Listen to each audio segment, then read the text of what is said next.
Welcome to the Home Business Podcast with Richard Captain Henderson, publisher of Home Business Magazine, and Sherilyn Colleen, managing editor.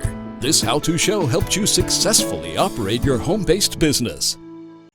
Greetings and welcome to the Home Business Podcast. I'm Richard Captain Henderson, your skipper at Home Business TV. Hey, I'm Lynn, your co-host. Let's secure, foresee, and get it away. The coronavirus has hit our business world with a big, huge bow wave. Now working from home has become the norm, and every worker, not just business owners, need better virtual leadership and management skills. Research shows that a virtual workplace requires stronger leadership skills when it comes to coordinating projects and bringing the team together to work as a cohesive unit. Clear communication, relationship building, team participation, timeliness, and responsiveness are keys to leading a team remotely. To help us lead virtually in our new corona world, we are joined today by psychologist Martin Lanik, author of The Leader Habit and CEO of Pinsight. So hello, Martin Lanik. Welcome to our show. Hi, thanks for having me. Glad to be here. Coming on it. So you're coming into us from the inspiring mountain vista of Denver? Yes, indeed. And we had snow just only a couple of days ago, and there's more snow coming on Thursday. So Colorado is definitely living up to its charm. Yeah, tell me about it. We got hit with a late season also. So how's the coronavirus? You kind of reaching your peak there in Denver, or hopefully getting a little better? Yeah, it seems that it's stabilizing a bit. So as I'm reading the Denver Post, it seems that it's not increasing the rate of infections, which is good to hear. But I think everybody is now just wondering what happens after they ease up the stay-at-home order and this lockdown. No one will be happy with it being Home Business Magazine, but no one's going to want to leave their home to work anymore. Yeah, exactly. Yeah, I think we're going to see a very different world when we come on the other end. Well, part of the problem is people like what's going to happen in phase 2 and phase 3 if this rolls. So I think maybe people will go back hopefully soon within a month or so, but it could be be prepared to shelter in place again. Oh, exactly. Well, thanks for joining us today. Yeah, glad to be here. Yes, thank you. So, Martin, let's learn more about being better virtual managers. First, why do you recommend putting more frequent meetings on the calendar?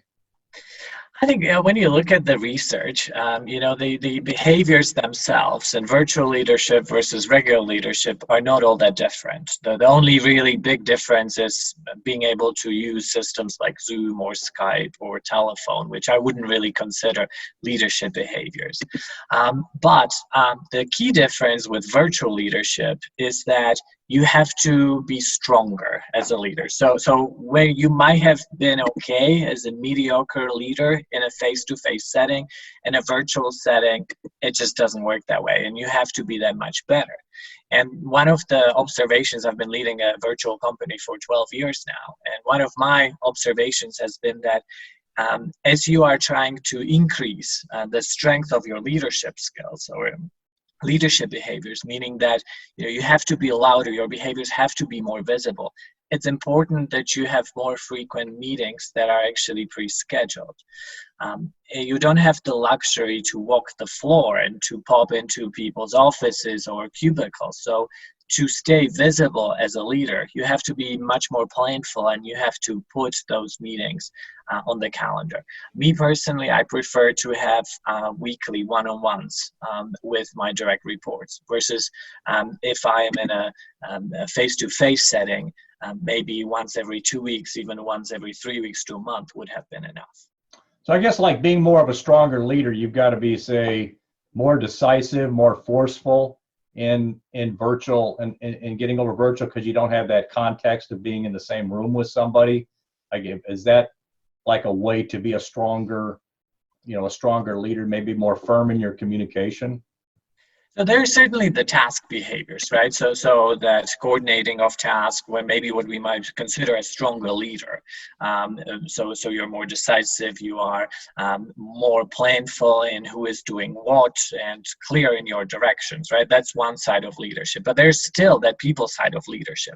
So you also have to be stronger in those aspects. So the ability to build relationships with others and bring them together as a team. and help them celebrate wins, build that team spirit. So that all applies, and you just need to figure out how to do it in a virtual setting. But those behaviors have to be stronger as well. Okay. So, another key point there you brought out is to be stronger, I guess, in a virtual, you have to be more present. So you don't have that opportunity anymore to walk around the office and interact with people. You're only going to be seeing them, say, through a Zoom connection. So you have to make a conscious effort then to schedule more, so you have those opportunities to lead virtually. Exactly. Yes, that's the point. Because we have to keep in mind the behaviors are not the same, but now we have to be more conscious about these effective leadership behaviors. We have to show them more frequently. They have to be louder. They have to be more visible. Well, Martin, Rich, in-person interactions will become less frequent as we work decentralized. Can you use webcams to foster connections by, at least seeing people face to face on a screen?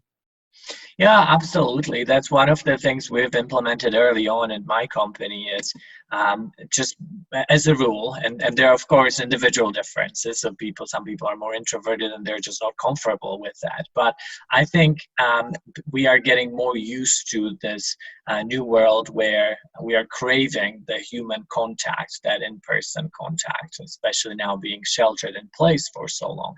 So whatever means we can simulate that in-person communication is going to be very helpful for the relationship building and for that team spirit aspect of leadership. So having your webcams is definitely one of the ways that you can get at this. It's just interesting, like in the military and all, they would say, 80% of the communication is not what you say. And so I'm wondering, you're in a room with people and you're communicating, but only 80% is what you actually say. I'm wondering how much of that is the visual aspect. So if you're able at least to see somebody on webcams, does that give you 50% of the communication value? I wonder if anybody's studied that, because it gets to the point sometimes where I'm talking to people virtually, on Zoom, and it's, I think I forget that I'm not in the same room with them, and you're getting that in-person experience. Yeah, I think the minute you see somebody, they actually become a person. Yeah. Rather than just speaking to them on the phone. It's a voice. And I think another question in my mind, I always think about customer service reps, and sometimes when you're on the phone, it's so easy to be rude or to be upset, right? But the minute, I wonder if people's behavior would change if they were to see that this is an actual human being on the other end. Because we know that, right, the communication, in-person communication, when you are seeing the person, it's different than when we are just interacting on the phone. Well, I know I get a lot more out of my meetings if I actually schedule, take the couple of minutes to set up a Zoom call, vice just punch the cell phone and call them that way. I know that I get a lot more out of that, that video call. I was just a couple hours ago speaking with my friends in Belgium, and one of the insights that they brought up is that the place where my friends work, they are actually saying they're being much more efficient, and people are preferring Zoom meetings over in-person meetings because people are sticking to the agenda. They talk less and they don't talk over each other. So it's much more effective and efficient way to conduct business. Wouldn't that be funny if people go back to their office and then they keep Zooming? The person's in the next cubicle, but you have a Zoom contact with them. Right, yeah. So keeping track of action items and timelines will help foster trust virtually with your team. Martin, how can one use a tracking system for deliverables and deadlines? Yeah, that's I think for managers, especially when they are transitioning from the in-person to a virtual setting and working with your teams, I think trust becomes a big issue. How do you know that your coworkers or your employees are actually doing the job? There's, I think, this confidence, full sense of comfort that we had when we're interacting in person, that you see somebody clock in and clock out, so you know that they are at work, and that's how we are evaluating oftentimes their performance. In a virtual setting, you don't see them, so you really have to trust that when you assign something, it's actually going to be done, and the individual is going to do that. So what I found is that having a very simple system for how you can agree on the deadlines and on the deliverables, it's a good way to build that trust in a virtual setting, but then also an effective way how to manage your direct reports and your teams. So what I do is in my one-on-ones, usually I at the end, the last 10-15 minutes, I dedicate to just summarizing. So what did we achieve? What did we agree on in this meeting? What do the deliverables look like from this? And then when are you going to actually deliver them? So you're focusing on the outcomes, on the what, and you are letting the employees then figure out how to do it. And this also turns out to be a very effective way how to delegate work. So you're leading people virtually, and you've got to be more explicit and more definitive about what the goals are. So I imagine if things are working better because people are in a virtual environment, they have a clear idea of what their deliverables and tasks are. Maybe that also helps to build trust because the team is working better and people have less uncertainty about what they're supposed to be doing. Yeah, absolutely. And that's another example of this concept of your leadership just has to be stronger. You have to be more deliberate, more visible, more vocal, and these behaviors have to be more frequent as a leader. That's the way to lead virtually. Well, the good thing about it is you've got a lot of good points, but they're not, super complicated or very detailed. It's specific things that are within the reach of any small business owner to implement. Yeah, absolutely. And in our case, we actually spent years doing research in this area. So for my book, The Leader Habit, we ended up studying about 800 executives around the world. And then we looked at their behaviors under microscope, so to speak. So we were able to parse out these tiny micro behaviors that actually do matter. So these are the behaviors that make somebody more effective in leadership position and less effective if you don't do them. So there's also, although they seem very simple, there is a lot of research that goes into it. Let's look into this a little bit more, Martin. Being remote means it's more important now to be clear and well-defined in your end goals. What do you mean by specifying what and not how? Yeah, this is a very good point. And this is one of the micro behaviors that we have identified in terms of how effective leaders delegate. So when you think about assigning tasks and projects to your team members, we found that the really effective leaders, they don't describe to employees actually how to go about doing this task, because we would call it micromanagement, right? But they make it a point that they specify what it is that needs to be achieved. What's the deliverable here? What's the key outcome? And then they have a discussion around the outcome, but let the employee figure out how to do that. If you delegate this way, you create more buy-in for the individual. It doesn't feel like you're micromanaging them, but you are also creating a learning opportunity for them because you are giving them the leeway to actually learn how to figure out how to achieve the outcomes that are important for your business. And the best thing about this is that it's tailor-made. It's a good fit for working virtually, specifying the what versus the how.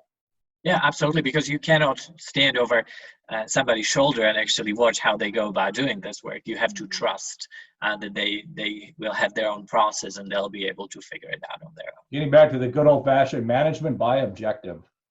Exactly, yes. I think it's more relevant now than ever. Yeah. So as we've discussed, you shouldn't neglect the human side of operating in the remote world. Martin, how can you make your team members feel valued each day? Yeah, this is another one of those behaviors that we have identified through our research that really does make a difference. So leaders that make it a point every day to make their direct reports and their teams actually feel valued and appreciated about the work they do tend to get better results. And this is the human side, the people side of leadership. So we tend to think of stronger leadership as really the task leadership and how you delegate, how you assign tasks, how you manage them. But this people side of leadership is equally important in a virtual setting. And little behaviors like letting people know that I value I value your output, or you did a really good job in this area, or I appreciate the effort you put into this project.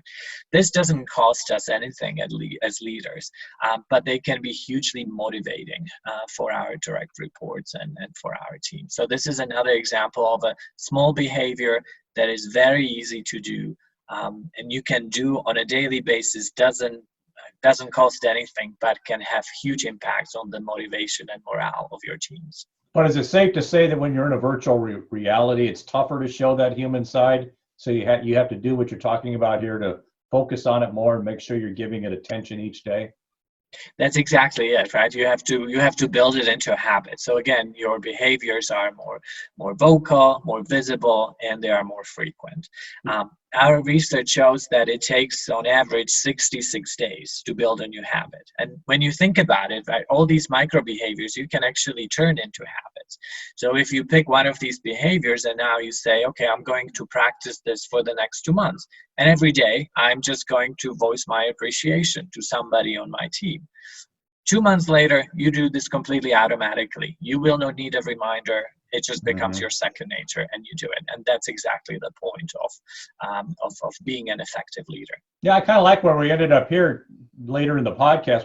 We started off talking about strong leadership with more, decisive and focused on task and projecting strength and all. But, as important to being a strong leader is now that human side. To be a strong leader of remote teams, you got to be able to also do that human. And maybe the human side is even more important than being that, that strong, decisive projection virtually. Yeah. And I wouldn't necessarily put them as opposites. You can be a strong leader in the people side. You can be very strong leader in building cohesion on your team, making people feel valued, helping them build relationships and maintain the relationships among each other.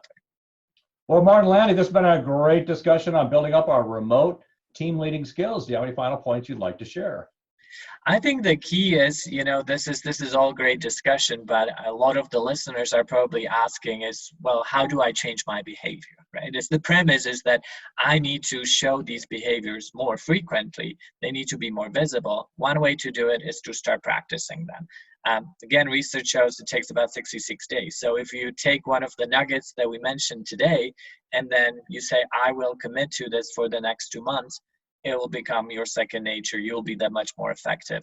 And we know through research that these are the behaviors that actually will help you achieve your business goals. Yeah, I want to pull that out for ending the podcast is that, for the listeners to pull out a good nugget you've said, and you can't just turn the podcast off at this point. You are going to turn the podcast off, but the first thing you need to do is say, okay, what's this habit that I've listened to? What's the habit that I need to work on? And then what were you saying, 66 days? Absolutely.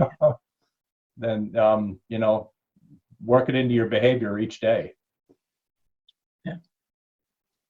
Martin Lanik, thank you for being such a wonderful guest on the Home Business Podcast. Thank you for having me. I appreciate it. We appreciate you. To learn more about Martin Lanik and his company, Pinsight, visit pinsight.com or our podcast website for more information on guests. Thanks for joining us in this episode of the Home Business Podcast. Share your feedback with us on Facebook, Twitter, Instagram, and our website, homebusinessmag.com. Visit the website for information on advertising, subscribe to our newsletter. Please visit our sponsors. For more information, visit homebusinessmag.com or the expo at homebusinessexpo.com. I'm Richard Captain Henderson saying anchors away. We'll talk with you soon. Until then, make it a great home-based biz day.